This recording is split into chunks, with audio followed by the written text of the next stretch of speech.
again, thank you so much to everyone who's attending here today. Looks like we've got many folks on here and we're going to have a great presentation. Of course, this is a webinar about Michigan's adult use market and what is coming next. And so we've got a bunch of fantastic minds from NCIA's State Regulations Committee here. I'm the vice chair of the SRC, and we're a committee that's part of NCIA, made up only of NCIA members, that is all about both informing our membership and the broader industry about state regulations, and also helping state governments create the best regulations possible. So going both directions there. And as I was saying, we've got a lot of folks from all over the country here. And we will also be taking questions and answering them at the end of the webinar. So using that same exact chat function that we were doing the location shout outs through, just if you come up with any question that you want to ask a panelist, just type it right in there and send, and we'll look at those at the end of the webinar and take questions from there. And we'll hope to get to as many of them as possible. And so for today's agenda, we are going to give a quick update of everything that's gone on since our last webinar in January. We're going to be going through Michigan's laws and regulations with a particular focus on social equity, along with how it'll impact operators and many of the licensing and regulatory requirements there. We'll also be talking about how Michigan compares to other active state markets, since we do have folks from all over the country here. And as I said, we're going to be getting to your questions at the end, so please keep those coming in through the chat function. And so for today's panelists, I'll let everyone introduce themselves, but just starting with me down in the bottom left. As I said, my name is Sam Tracy. I'm the vice chair of the State Regulations Committee. I work at Forefront Ventures as the government relations director there. And so I do all sorts of government-facing work, commenting on public regulations during those public comment periods, working with all of our trade associations all over the country. We're in about 9 states now, and making sure that we can advance the best policies possible. Hey everyone, I'm Michael Cooper. I'm the current chair of the State Regulations Committee, which is hosting this event. I'm also the co-chair of NCIA's Policy Council. In my day job, I'm the co-founder and managing member of Madison J Solutions. We're a compliance consulting firm that helps operators and ancillaries in the adult use and hemp CBD markets identify and mitigate regulatory risk. Hello, this is Margot Brunner. I am a lobbyist and consultant with Perpetual Harvest Sustainable Solutions. I currently serve on Attorney General Dana Nessle's Marijuana Policy Work Group and had a previous appointment from Governor Rick Snyder as Commissioner on the Impaired Driving and Safety Committee. I am NCIA State Regulation Committee. I am MCBA Policy Committee, a founding member of National Expungement Week, and the former political director of the Michigan Cannabis Industry Association. Hi, this is Chris Jackson out of Michigan. Indica LLC is our license, but we operate as Sticky. So we have a provisioning center in Ypsilanti, Sticky Ipsy, if you're ever in the area. We are in the process of getting vertically integrated here in Michigan and have permits in many municipalities throughout the state. And I am also on the State Regulations Committee. And finally, good afternoon. This is Allison Ireton. I'm a cannabis licensing and compliance attorney. I've been doing this work for about 4.5 years here in Michigan. My previous legal background was in regulatory law in the medical field, so this was sort of a comfortable transition for me. I also act as general counsel for a vertically integrated, medically licensed grower, processor, and retail operator here in Michigan. The retail store is Bloom City Club here in Ann Arbor, and they are in the process of opening additional stores under that name as well as another brand name, and expect to have 6 locations open by the end of 2020. So, if you have any questions about licensing or local permitting, I'm happy to help out. Awesome. Thank you, everybody. And as I said, we have an all-star panel today. I'm really excited for this, to have some of the greatest minds in Michigan cannabis policy all here in one place to talk about what's happening in the state. And I do want to note for everyone watching too, that we do have email addresses for myself and all of our panelists here today on this slide. So if you have any questions or want to reach out directly to any of the panelists afterwards, you can feel free to shoot them an email at those addresses. And so just reflecting briefly on our webinar from January about Michigan, I've got a link up there and definitely recommend folks to take a look at that. That was about an hour long and it's up on YouTube. So I highly recommend it. We've went through all of the various laws on personal possession, for example, about home growing and personal possession limits, talked through the wide array of license types that they had and how to navigate that process, along with looking at the timeline for implementation that helped get us to where we are today, and going through how the state law and the state regulations views things like local control, and many of the other regulations there too. So today we are going to be building on that webinar. For folks more familiar with Michigan, it's great to just be jumping in right here. But if you are brand new to the state or want a little bit more of a basic primer there, I highly recommend you go back and give that a watch too, either before or after this webinar. But of course, that was back in January and it's December now. So while we're still in 2019, a lot has changed since then. And so Allison, do you want to give a quick overview of some of the major changes that we've seen since our last webinar in January?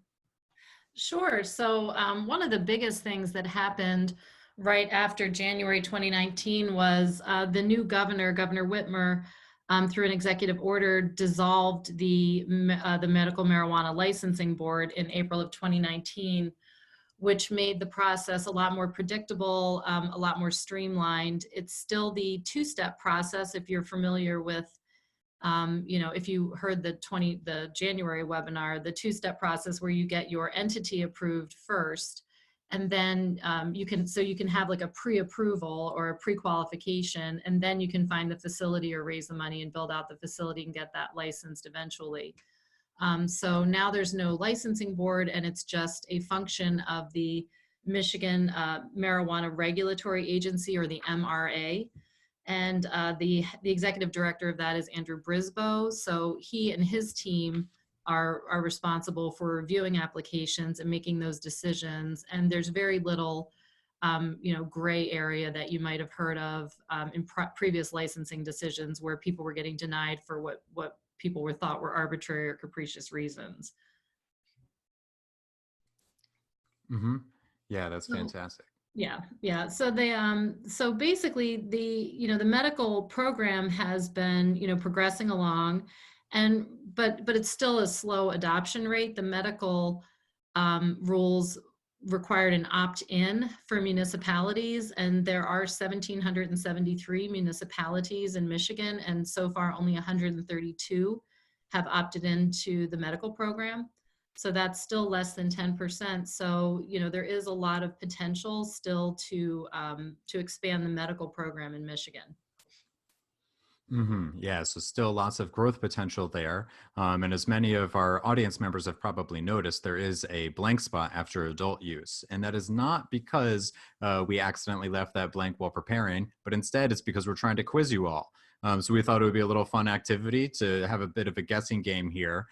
So in that chat function again, if folks want to write in their guess for how many municipalities have opted into allowing adult use, feel free to, in the next 10 15 seconds here, to put your guess in there, and then we will do the big reveal and talk through it. Okay, so I see a guess of 5%, since 132 is about 10%, that would put us around 65 or so. I see a guess of 30, 225, 7, 25, 20. Any other guesses? All right, so Allison, who's right, or at least who's closest. Well, I recognize some of the names on this list as people we do business with in Michigan, and they're as close as I can get. So it's a bit of a trick question. So the medical law was an opt-in provision, and because they were slow to opt in, they wrote the adult use as an opt-out provision. So all municipalities are automatically opted in unless they officially opt out. And as of today, the official opt-out count is 1,412, which seems like there would be 361 opted in. But I can tell you that there aren't 361 communities in Michigan. That would be more than double what's opted in for medical that are allowing adult use. So these are probably smaller municipalities that, didn't bother. They probably don't have an attorney. There's a lot of these are very tiny little communities. So, probably somewhere in the neighborhood of 20 to 25, 30 is a good guess of how many are actually pursuing ordinances to accommodate adult use facilities. There are a lot of people, I would expect that of the 132 that have gone to the trouble of writing ordinances and opting into medical, most, if not all, eventually will opt into adult use, because that is where the revenue share happens. The revenue share for municipalities is based on the number of retail stores in your municipality, not grows or processing or anything else.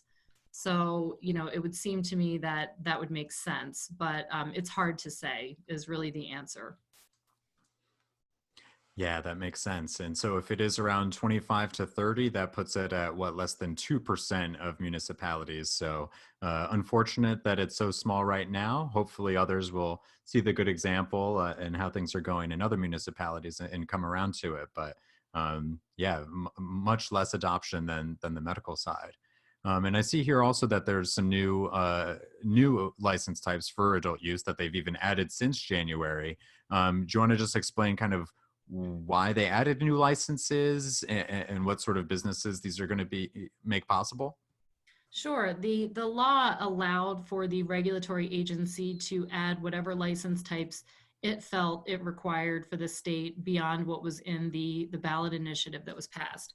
So the four that they added were, pardon me, the marijuana event organizer, the temporary marijuana event, the excess marijuana grower, and the designated consumption establishment.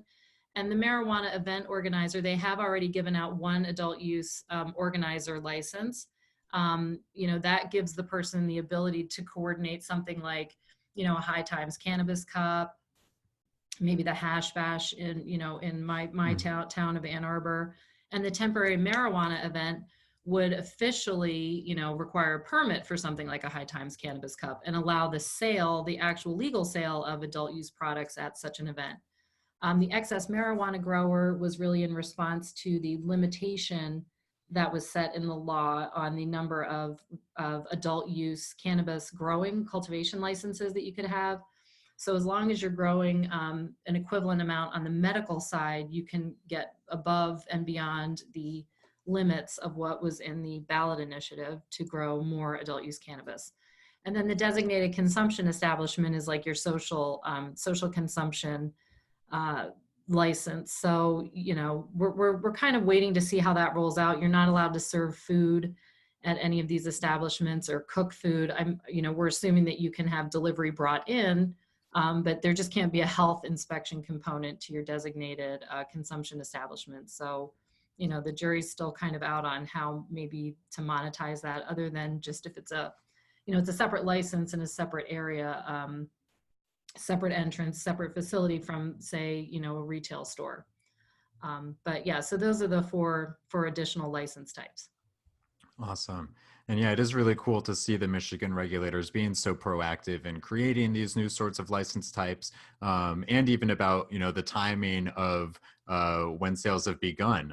As everyone here has probably noticed, just 2 days ago on Sunday was the first cannabis sale for the adult use market in Michigan. And Allison, do you want to just talk briefly about how we got to that point, since we didn't anticipate sales starting anytime soon? Oh, for this sure. soon? Well, for somebody who lives and operates her business out of Ann Arbor, Mhm. I was grateful for a big story following the less important story of Michigan's pitiful loss to Ohio on Saturday. But the big story that overshadowed it was that Michigan squarely beat Illinois as the first Midwest state to sell adult use cannabis in the Midwest. So we're all really proud of that. But if you know anything about Andrew Brisboe, the executive director of the MRA, this was really, if you heard him speak any time throughout the past year about the rolling out of the adult use program, it was his intention all along to meet or beat those deadlines that were set in the law. He heard a lot of people kind of commenting like, oh, adult use takes forever to roll out. Nobody ever rolls it out on time. And, his mission all along was to get it done, on or before the deadline. And that certainly is what happened. Um, you know, licensing applications were allowed, to be, the process was started November 1st, which was a full month before the deadline. But the sales starting on December 1st caught a lot of people kind of by surprise because it was rumored to be starting in March of 2020.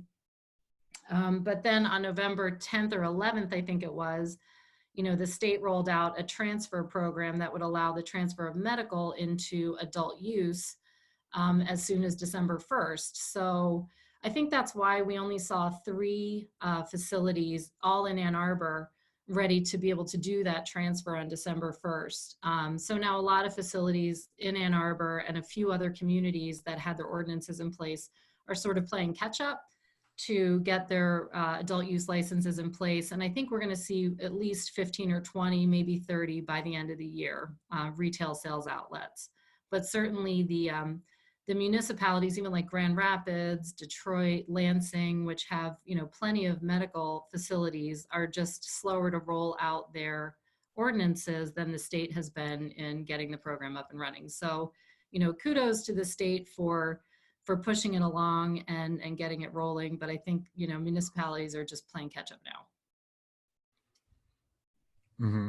Yeah, it's so rare to see a state government beating its own deadlines for for starting cannabis sales. So it's very refreshing to see Michigan doing such a great job on that front.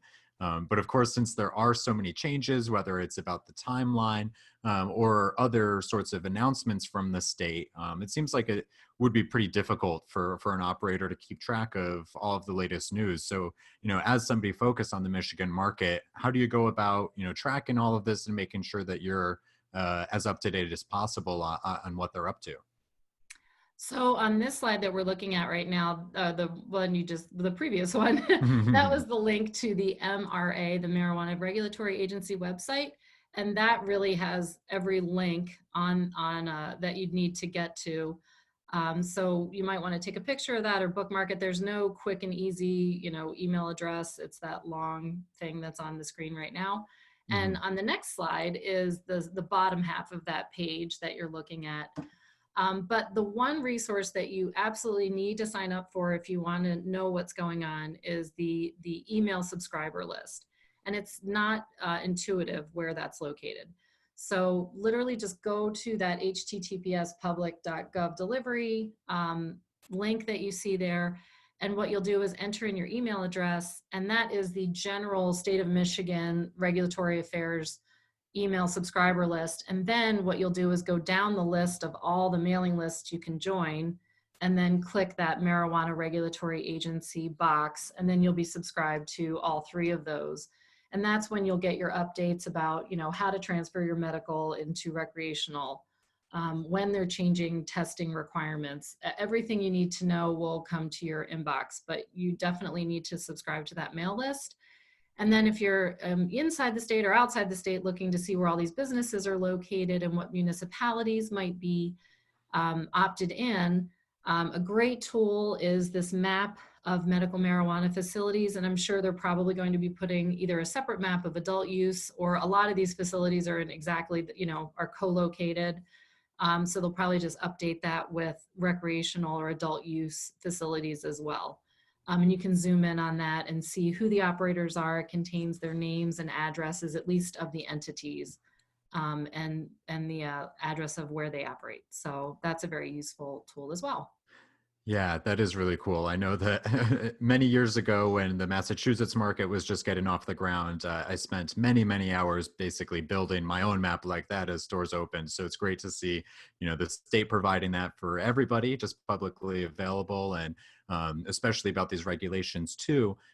We at NCIA, specifically within the State Regulations Committee, we're always trying to, provide useful analysis and summaries and overviews of these state regulations. But if you're operating in the industry, really nothing can beat getting it straight from the source. And so I really recommend folks subscribe to these email lists and keep a close eye on the state website just to make sure that you're getting all of the latest news there. And so there are tons of different regulations that make up Michigan's regulatory regime here. And so, Michael, I'd like to kick it over to you next. And what are some tangible impacts that operators could expect from the way that these regulations are set up? How are these going to actually be impacting those of us in the cannabis industry?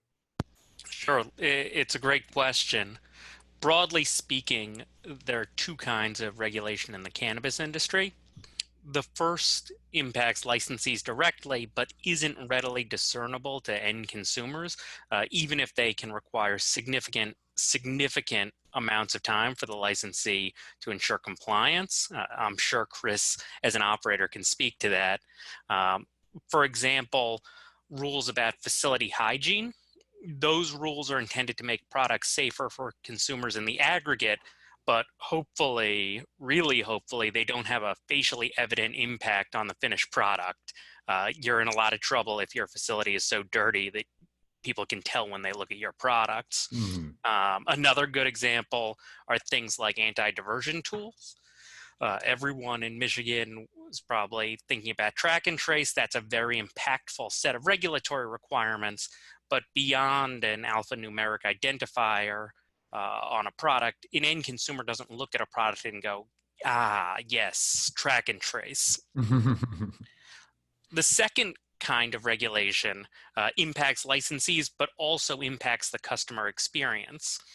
Now, obviously, you need a plan to comply with all of these rules, both sets. Otherwise, you won't be a licensee for very long. But savvy operators, I think, recognize that this second set of rules must be addressed not only from a regulatory perspective, but also from a business-minded, customer-facing perspective. You need to have a plan for a consistent customer experience, so you don't want to keep changing in response to these regulatory requirements. So one example of that I'd like to focus on here to illustrate that point. How do you convince a customer to buy your product and not a competitor's product within the regulatory framework? Now, I'm often told by potential clients that their product is the best, and I'm sure that a number of the attendees here feel the same way, that they think that their product is in some way special or different. And it's 100% true for a number of our clients. We work with a great roster of folks that really do deliver best-in-class products, but that's not the sole end game. The question is, how do you convey that competitive advantage, whatever it is, whatever your brand story is, to the end consumer to differentiate your product from that of the competition? So one logical place that you might target doing that is retail. But if you're picturing a consumer being able to walk up and directly handle these products, picking them up, studying the packaging, think again, Michigan has a rule that says that marijuana retailers shall keep marijuana products behind a counter or other barrier to ensure that a customer does not have direct access to the marijuana products. That has a real impact on your customer experience and how you're going to convince somebody to pick up your product and buy it. So that means you need to really reach them before they head to the retail establishment. That means that they know what they want when they walk in. Now, Michigan, as you would expect, has a series of marketing and advertising rules. Rule 52 prohibits, for example, advertising that is deceptive, false, or misleading.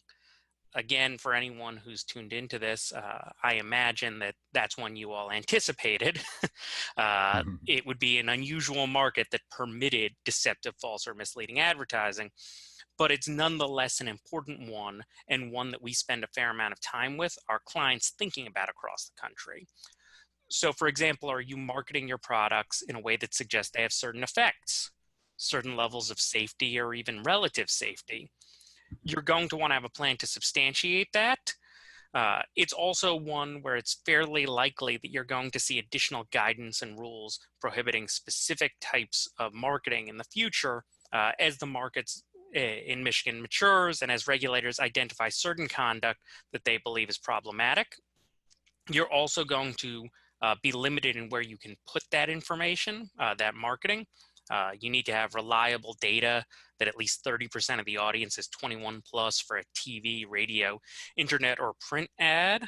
That obviously limits the pool of potential advertising locations.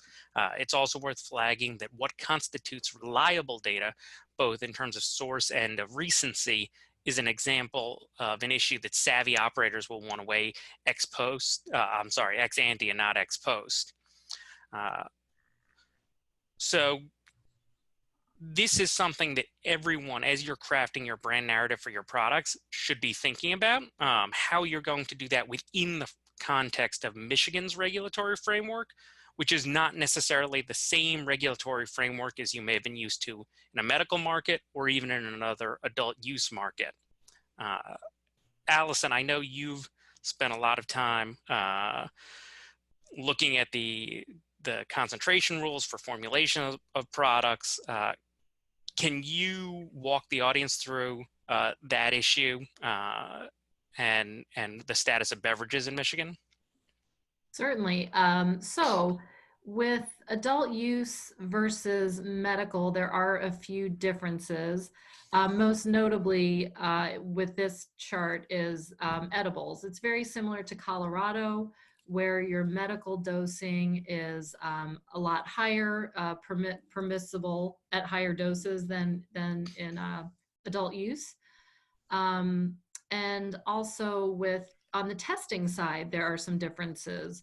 For example, Michigan tests for biologic contaminants or potential contaminants like mold, yeast, things like that. And what is permissible in medical this is flour, is a much lower threshold than what is permissible in adult use. So you could have some flour that fails in medical, but would pass in adult use, which is interesting. I don't know how exactly that's going to play out if you're allowed to transfer, from a medical tag into an adult use tag at that point. But basically, these are the upper milligram dosing that's allowed under each, under adult use and medical. And Michael, your question about beverages is interesting. I know there are a lot of people in Michigan lobbying pretty hard with the MRA to allow beverages and even lotions. You can have a hard topical like a balm or a relief stick, but you can't have a lotion because right now they restrict any products with water activity over 92 or 94%. So anything that has liquid or water in it is going to fail. So currently in Michigan, at least for the time being, no beverages and no lotions. Yeah, that is too bad for consumers and for anyone who wanted to be involved in that part of the business. And it is pretty unusual, but hopefully they'll get that fixed soon. And speaking of unusual regulations, are there any other ways in which Michigan is particularly unique, whether being the only one or one of only a handful of states doing something? So I'm happy to address that, but one thing that is unusual is, Allison, do you want to speak at all about the way that they're going to test for concentration maximums and the way that impacts product formulation? Because I do think that that's a fairly interesting one. Yeah, and I just spoke with the processor that I'm working with. I asked him to verify this, so I wasn't giving you bad information, but I guess it's called a one-directional tolerance. So a lot of processors may be familiar with, let's say you have a 100 milligram brownie and 100 milligrams is the highest dose permitted under the adult use rules.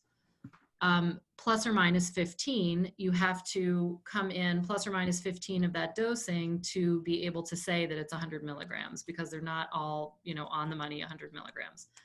But in Michigan, that is a one-way tolerance. So 100 milligrams is the absolute hard stop maximum. And the tolerance really is just minus 15 on that 100 milligrams. So if you have a sample size of, say, 5 brownies, and 4 of them come in at 99 or 97, 96, and one of them comes in at 101, that entire batch is going to fail because it breached the maximum, which is 100 milligrams. So I think what you'll find is a lot of people shooting for 85 and 90 milligram brownies, but they can still label it 100 milligram brownie as long as it's within 15% of 100 milligrams. But I doubt highly you will ever get a 100 milligram adult use cannabis product edible in Michigan that's actually 100 milligrams because of that strange way they do the testing. Yeah, that is really unusual and very good, both for consumers to be mindful of, especially anyone else who's trying to operate in that industry. And so we are talking about all the different license types here. And so, Allison, do you want to just talk a bit about what these licenses actually cost? And I know this might be an overwhelming chart for folks, but since Allison is so experienced on this side of things, as I mentioned earlier, we do have the email address for all of our panelists, both at the opening and end of this webinar. It's all going to be on YouTube too, so you can go back to refer to that. But if you have any more in-depth questions, I'm sure Allison would be very happy for you to hire her to go through this in a lot more detail too. Okay, so I'll just dive right in. The adult use and the medical licenses are considered 2 separate license types. They have 2 separate applications. The nice thing is, if you've applied for your medical license, the adult use license is very, very short and very quick, but they are 2 separate application fees, $6,000 for the medical, $6,000 for adult use. Frequently, even if you're in the same location, the local will charge you a $5,000 local permit for both medical and for adult use. The license types, for the most part, match up evenly, except for your Class A, B, and C growers. The plant limits are different under adult use than medical. So that just creates, some math problems. But these are the license fees for each license type. And if you want to have, for instance, if we go down to line 4, the medical marijuana provisioning center and the marijuana retailer, those are the 2 terms. Adult use is a retail center and the medical is the provisioning center. You would have to pay your $6,000 application fee times 2.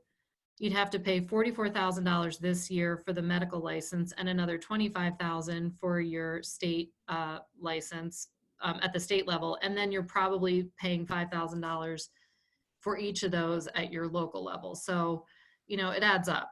And also with the medical license, there is a capitalization requirement for provisioning centers. Since we're talking about them, it's $300,000. For a Class C grower, it's $500,000. The lowest one is a Class A at $150,000.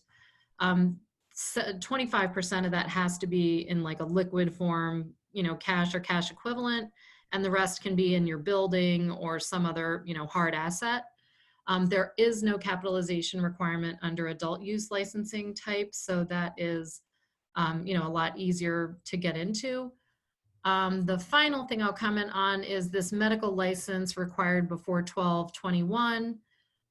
There is a 2-year requirement. You must be licensed in the medical side of things, one of these license types, in order to get an adult use license type.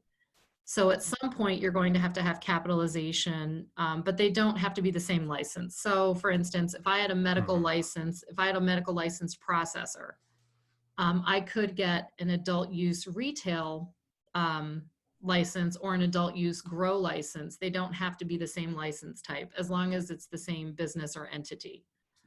So that's just, a high level high-level overview. And there are the additional license types that they added, the 4 that we talked about before, and the adult use Class A. You can get that adult use license type without having a medical license first. Mm-hmm. Yeah.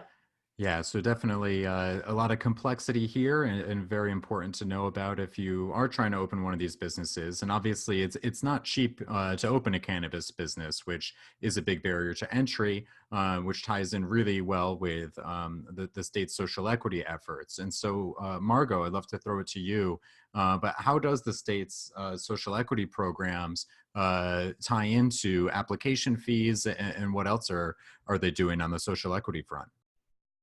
Well, the passing of our adult use program, or MERTMA as we affectionately call it, was our first step in social equity. As previously mentioned, our medical program, or the MMFLA, did not have any social equity provisions, and there were significant capitalization requirements, as Allison mentioned before. The following business types are currently eligible for social equity applicants until December or November technically now, because it's a 2-year wait, of 2021. A Class A marijuana grower, which is 100 plants. A marijuana micro business, which is 150 plants vertically integrated. A marijuana safety compliance facility, which is the same thing as testing. A marijuana event organizer. A temporary marijuana event, and a designated consumption establishment. So all of those types are eligible for our social equity program. Laura adopted emergency rules in July regarding adult use, including Rule 23, which addresses communities that were disproportionately impacted by marijuana prohibition. The long-term rules have not yet been adopted, but as it states right now, per the emergency rules, all applicants, meaning all licensees, whether you fall under the social equity designation or not, that are applying for adult use, are required to establish a social equity plan, to publish certain information about that plan, to collect data and measure progress towards the plan's goals and objectives, and also publish a list of services and resources that are offered through that plan. So in order to qualify for our social equity program, you would receive the following benefits if you are qualified: a 25% reduction for those who have been a resident of one of the communities that have been disproportionately affected for the past 5 years. And you could qualify for an additional 25% if the individual is holding a majority ownership, is a resident of one of the disproportionately affected communities and has a marijuana related conviction. So if you have those two together, you are now qualified for 50% discount on the state fees only. In addition to that, you would qualify for another 10% if you were what is called a caregiver in the state of Michigan. So if you held a card that allowed you to grow under our previous medical marijuana program, you would, between the years of 2008 and 2017, you would be eligible for an additional 10% in state fees, for a total reduction of 60% max on state fees only. That does not apply to any of the municipal fees that Allison had mentioned before. Yeah, that's really great to see. Well, I mean, 60% more than half off, at least of those fees, does seem really significant. And it does seem that, a really key legal term here that keeps popping up is these disproportionately impacted communities. And so how is that determined? Is that something that the applicant has to make a case for, or has the state already made those determinations? And how does that side of things work? The state did make those determinations. There are 41 communities that have been identified as eligible for social equity. Those are noted here. That would require that particular community to have a total number of marijuana related convictions that exceeds the average for the state of Michigan, and 30% or more of the population lives below the federal poverty line. So those are the 41 cities that are noted. There are a few of those cities that have opted out. If you qualify for social equity in the state of Michigan, then that social equity status travels with you to all 41 municipalities, unless that particular municipality has an ordinance that deems only their residents can participate in the social equity program. So we're still working Mm-hmm. that portion out. Okay, so to make sure the social equity, the qualifying community, you need to be both a resident of one and open your business in one, but those two don't have to be the same one. Correct. That's right? Yes. Okay, perfect. And so, yeah, something very important for folks within Michigan to know. So if you see your community listed here, definitely look into some of the more details about the social equity program, since it could apply to you. And so, Margot, it seems like there is a ton of information here, both about how to qualify, what qualifying means, and exactly how to access this program. So aside from emailing you, what are some other ways that folks interested in the social equity program could learn more about how to qualify and how to navigate it? Well, the state of Michigan has actually put quite a bit of steam behind this. They're conducting a monthly road show. It's a brutal track. I think I did 5 events in one weekend. It was all over the state of Michigan. Mhm. They do try to touch upon all of the communities. And when they go on those road shows, they basically answer questions about the application. They provide some one-on-one assistance with completing the licensure application. They actually go over the entire application during some of those presentations. They help identify resources and other state agencies that are in the private sector, like attorneys and accountants, that qualifying applicants can use to answer questions. They also provide some additional resources from the Department of Treasury regarding understanding tax requirements and tax payments. The Department of Environment, Great Lakes and Energy, regarding environmental law, the Department of Licensing and Regulatory Affairs, fire services, labor and economics. So they do put great deal of support and wraparound services into supporting those who want to be social equity applicants. Mhm. Yeah, that's great. And these are ongoing. There's going to be more of these coming up in the future, even though sales have started. Yes, this is an ongoing program. If you want more information about this Social Equity Roadshow, you can usually go on Instagram. You can see it listed here. Michigan MRA is their page. They usually update that. More frequently, they update on Eventbrite. So you can sign up for notification on Eventbrite and find out if there's an event that's going to be happening in your local jurisdiction. Perfect. And yeah, definitely good to be following the regulators on whatever channels you're on most frequently, and also another great reason to go back and watch rewatch on YouTube the section that Allison was talking about, how to navigate their website. Signing up for those emails and everything would be really useful here. And so finally, I mean, this whole presentation, this whole webinar, we've been talking about things at a pretty high level. How the statute's set up and the regulations, what those state. But bringing it down to the ground level, I'd really love to hear more about what it's like to be an operator in Michigan, functioning within these statutes, within these regulations. So, Chris, do you want to talk a bit about your experience as an operator in Michigan, and how it's been navigating all of this? Absolutely, I'd be happy to. And part of as a whether you are a multi-state, or in this case now potentially a multi-country operator listening to this webinar, or if you are someone who's just interested in obtaining a license and operate in the Michigan market, one of the things that you should constantly be thinking about in an industry that's really in its infant stages is your incremental growth versus exponential growth, right? Understanding your company's capacity. One of the things you should always be looking at, just because things differ specifically with real estate, but other things as well, is what are your resources? How much money do you have? But making sure that those things are accurate. And then the other thing is logistically, where can you operate? So understanding the strategy around what you're trying to accomplish. I mentioned earlier, as did Allison did, about getting vertically integrated. And essentially what that means is, like any other industry, you're self-sufficient. So you control the seed all the way through the selling process of the plant. That was our strategy. We opted into incremental growth and just being prepared to take advantage of the permits in different municipalities.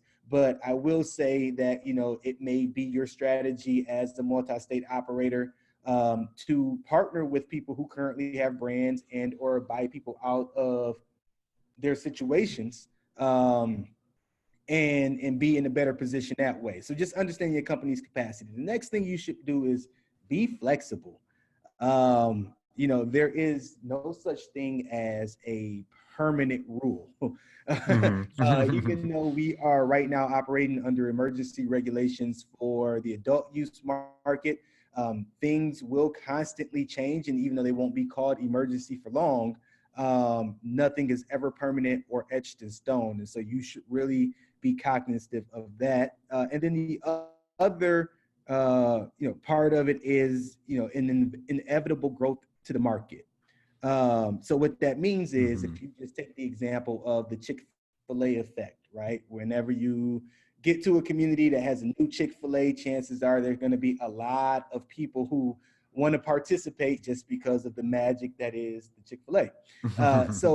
What we were expecting, you know, in Illinois in some ways might help mitigate this, but what we were expecting is people to decide to come from surrounding states to vacay in Michigan in the month of February, which never happens. But because we have adult use now, all of a sudden people are planning a vacation around the Christmas holiday in Michigan instead of Florida. So just keeping in mind the inevitable growth of the market. And then the other things are standards and health effects. So recently, you know, if you follow the news at all, or if you look it up specifically with regards to vaping in Michigan, you know, all of the carts or cartridges had to be retested for potential risks. And I won't dive too deep into it, but in a new industry, you have to anticipate that those things could potentially continue to happen, and you have to be prepared for those things. And then the last thing on this slide is being aware of the market trends. And so trying to project the Michigan market. The Michigan market is one that doesn't have enough data to predict what happens next. And so, you know, when is the market for sale is one of the questions I think people bring up. You have large multi-state operators that are potentially getting ready to amass shops. The question is how soon? And depending on your goals, that very well could be as early as 2020 because of the way that the market is currently situated. You know, in the Michigan market right now, we have a shortage of flour, whereas in Oregon, there's a surplus, right? And so just understanding, you know, what's happening with supply and demand, and then depending on what you're trying to accomplish, there's a real opportunity that you could be moving your business faster than you anticipated for the best price, but it's anybody's guess just because of the infancy of the market. So if you want to go to the next slide for me. So let's talk about quickly a couple of the home field advantages. There is something to be said for either spending a lot of time in the Michigan market or growing up and being raised in the Michigan market.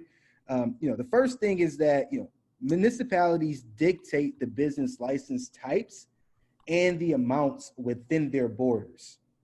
In other words, municipalities have an opportunity to say, hey, we're interested in allowing testing labs and transport licenses, but we don't want any retail operations within our borders, right? So I think Michigan is, I won't say completely unique, but Michigan is special in that the state really allows for local autonomy. And so, you know, when you decide to enter into the Michigan market, it's really important that you connect with people who either understand that municipality or you spend a lot of time doing your research.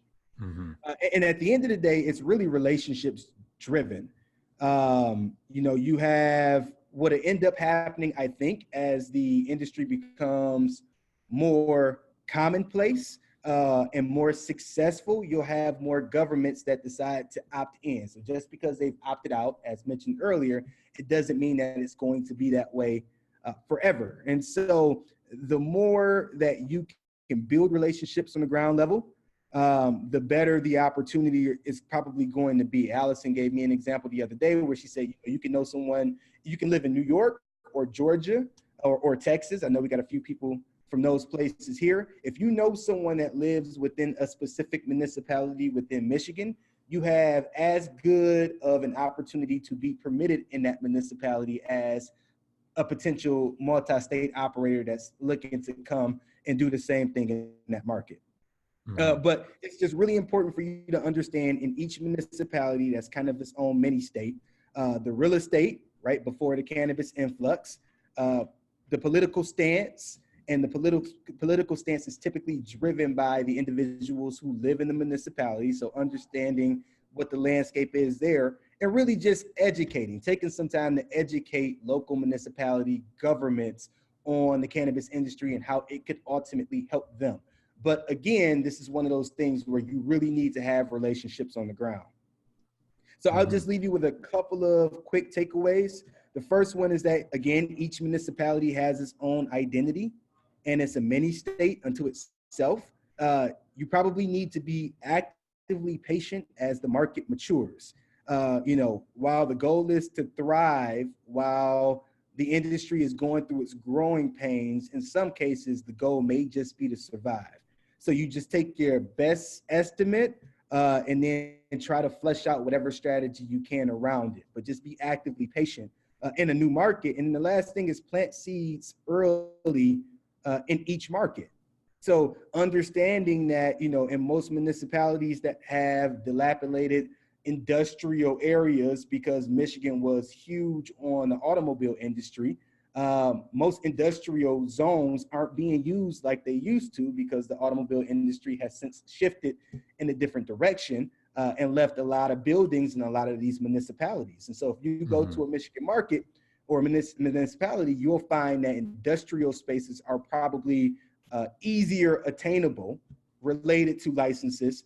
Whereas with commercial buildings where you would have a retail outlet, it's hit or miss a lot of the time. And so those are just a few takeaways to consider about it. And one of the things too is that there will be new license types. So positioning yourself. We have craft breweries throughout Michigan for beer connoisseurs, and it's become a really big thing. I imagine that there will be sophisticated cannabis connoisseurs that are interested in the same type of feel, and that's what you will get out of your micro business licensing. And that also puts you in a position to have a unique brand, and it puts you in a position to be self-sufficient because the micro business licensing is really all in one. So at any rate, that's what I had for that part of it. And I know we absolutely want to get to some of the questions. So Sam, take it away. Yeah, absolutely. And thank you, Chris. And I do really appreciate all your points about the local side of things. And, everybody knows the phrase all politics is local and the cannabis industry is all politics. And so the cannabis industry is very local. So it's very important to be involved with your local government and other folks who are as well. And so as Chris said, we now want to open things up for audience questions. As I was saying at the beginning, you can use the text chat function to just type in a question there. We'll get to as many as we can in our amount of time that we've got here. And I'll just take the first one. The first one I saw is, are the slides going to be available after the presentation? The answer is yes. This is all going to be uploaded to YouTube. I'm not sure if it's going to be instantaneous or if it might take a few hours or something, but it will be on YouTube on NCIA's account there. And so just keep a lookout, and I'm sure NCIA will be, tweeting that out, putting it on Facebook, and you can also go to the SRC webpage to find it as well. I see one question here. What are the FDA or other requirements specific to edibles? And what are the laws on manufacture of edible products? Allison, since you were talking about the edible side of things, would you like to take that one? Sure, and I think Michael can help me out on this too. I know in Michigan, edibles are not considered a food, and that is really primarily so they can tax it at 6%.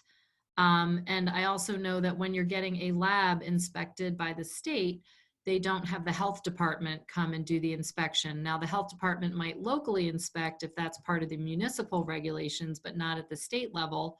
And then Michael was pointing out to me that there is some mention of the FDA in one of the rules. I'm not as familiar with that. I don't know, Michael, if you are more familiar. Sure, I'll just throw out for that person who asked the question that something to be mindful of is even if it's not the FDA enforcing FDA rules, if you look at something like Rule 45, there's reference there to things that a manufacturer that's about edibles need to comply with, and you need to have a plan to comply with things like the FDA Food Safety Modernization Act or some other regulations. So if you're looking at that, make sure that you talk to someone who's familiar with those things and is familiar with that rule and the related rules, because there are definitely going to be regulations that govern that to make sure that folks can trust what they're ingesting. Perfect, thanks. I think we got time for one or two other questions here. So the first one, someone says, I'm an out-of-state brand in the stages of partnering up with a lab in Michigan. My colleagues in Michigan have said that the state is currently accepting out-of-state oil as long as it passes the state's testing standards. Is this something that infusion labs can continue relying on in the future, or is this something, in your opinion, that could be subject to change? I'll say you can't rely on it today if I understand the question. Uh, you cannot transport cannabis across state lines. So if the question is about bringing cannabis oil from another state, even if it's a state that has legalized, you can't do that. And it's a great example of why you have to take things that you hear from even people who seem very knowledgeable in this industry, who are operating with a grain of salt, and fact check them with somebody like Allison, because that you can't rely on that today, if I'm understanding the question right. Yeah, there are some folks trying to push for interstate commerce between legal states under federal prohibition, but that is a work in progress. So still an absolute prohibition there. And I did get some clarity from the NCAA staff that the webinar will be uploaded to YouTube within a week. So just keep an eye out there, keep an eye on the social media pages, and I'm sure they'll be posting it once it's live. And so I'll take one last audience question here. I'm just asking, can you provide any clarity on the secure transport license? Has it remained the same as in the MMFLA, or can a company such as Ease be able to create consumer delivery? So I can probably answer this one, and Margot might even be able to chime in. So secure transport is just a B2B requirement. You know, a processor to a retail store or a grow to a processor. Home delivery right now is allowed if you are a provisioning center or a retail. You can deliver to someone's home address or the address that appears on their driver's license. I know that there is some discussion about having more of like a Uber Eats, or I've heard of Ease as a company, you know, coming in and contracting, but that is going to be a completely separate, you know, undertaking, and won't really interfere or affect secure transport. So a secure transporter would never bring product to a consumer. So that's the difference there. And I just wanted to back up real quick on the cannabis oil question, and only because it's important. We are allowed to take in oil from caregivers inside the state, and that is a temporary rule, and that is how a lot of the shortages are being filled right now. And one thing about Michigan is you never know when that's going to end. And there have been rumors of people bringing in out-of-state oil, but if they're, you know, those are rumors, and if people are doing that, like Michael said, it is illegal. So, so to be able to count on that going forward, I would say no. There will come a time, I'm sure, when Michigan will not allow caregiver oil into the license system anymore. And to piggyback on that, you can verify this, Allison, but I believe that the transfer of oil can be done from caregiver to the medical program, and then a medical facility could transfer half of their inventory to adult use, but the caregiver program does not connect to adult use moving forward. Is that correct? That sounds correct. Okay. Yes. Got it. Thank you both for that. And with that, it wraps up our audience questions. Really appreciate all of those great questions. And again, here's everyone's contact information in case you want to reach out one-on-one to learn more from them, work with them, hire them, who knows. And so just want to also provide a quick opportunity here for just some closing thoughts from everybody. And so just some quick takeaways. I'll begin just by saying Michigan really is a trendsetter, especially in the area of social consumption. I'm really excited about the social consumption license that got recently added in, as we mentioned at the beginning of the webinar. Other states are leading on that, but Michigan is moving forward really quickly. And that is something that the SRC in particular is taking a look at. So stay tuned for more on social consumption from the State Regulations Committee. We'll be doing some interesting work on that over the coming months. I'll go next. My thought is Michigan is a really exciting market. What we know from around the country is that there are going to be hiccups, there are going to be rule changes and evolutions as this market grows, and savvy operators will be acting with a plan and a cushion to survive and thrive through those hiccups and evolutions, because you don't want to be the poster child for violating the rules or for running out of money to make the modifications necessary to stay in compliance. That said, there's a huge opportunity as adult use comes to a new region of the country in this very significant market with regulators committed to making the market work. So it's very exciting.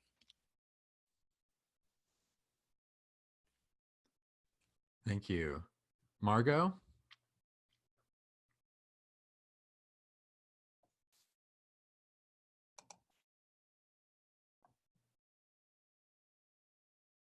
Hey, this is Chris. I'll jump in right quick.